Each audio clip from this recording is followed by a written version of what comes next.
Place లో ఉండబోయేది ఓడాల్సిన మరి పాపాత్మ చేస్తున్నాం పాపాత్మలో ఆత్మ ఉండే ప్లేస్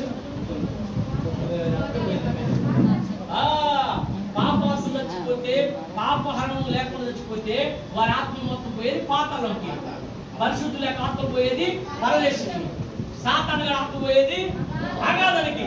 నాలుగో దాని పేరు చెప్తా దయచేసి ఒక మాట చూడండి. నాలుగో ప్లేస్ మొదటిది పరదేశి, రెండవది రెండవది పాతాళము, మూడవది అగాధం, నాలుగోది వచ్చి కటిక చీకటి బిలము అని ఉంది. కటిక చీకటి బిలము అది ఎక్కడ ఉంది? అది ఎవరి కోసము?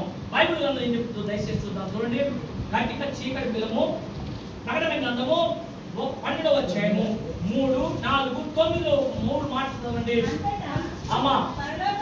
గట్టిదో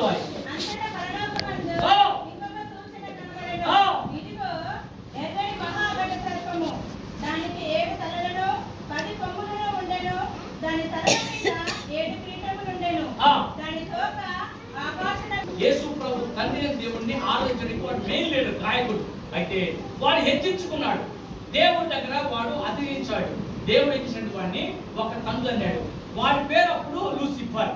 వాడి ఉద్యోగం దేవుడు బిగ్గేసి ఇక్కడ ఉండడానికి వీళ్ళని చెప్పేసి వాడిని బయట దూసేశాడు. వాడు వస్తూ ఏం తెలుసా, వాడితో వాడికి కొంతమంది బ్యాచ్ని తెచ్చుకున్నాడు. ఆకాశంలో పరలోకంలో ఉన్నప్పుడు వాళ్ళంతా దూతలు కదా, వాడికి కూడా కొంతమంది బ్యాచ్ తయారైందన్నమాట.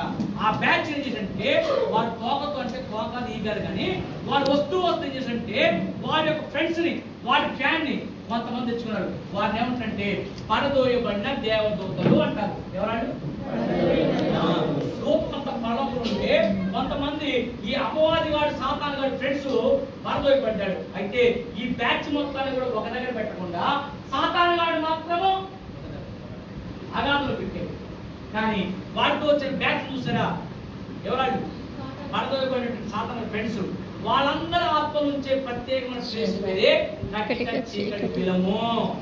నాలుగో ప్లేసు ప్రత్యేకమైన ప్లేసు.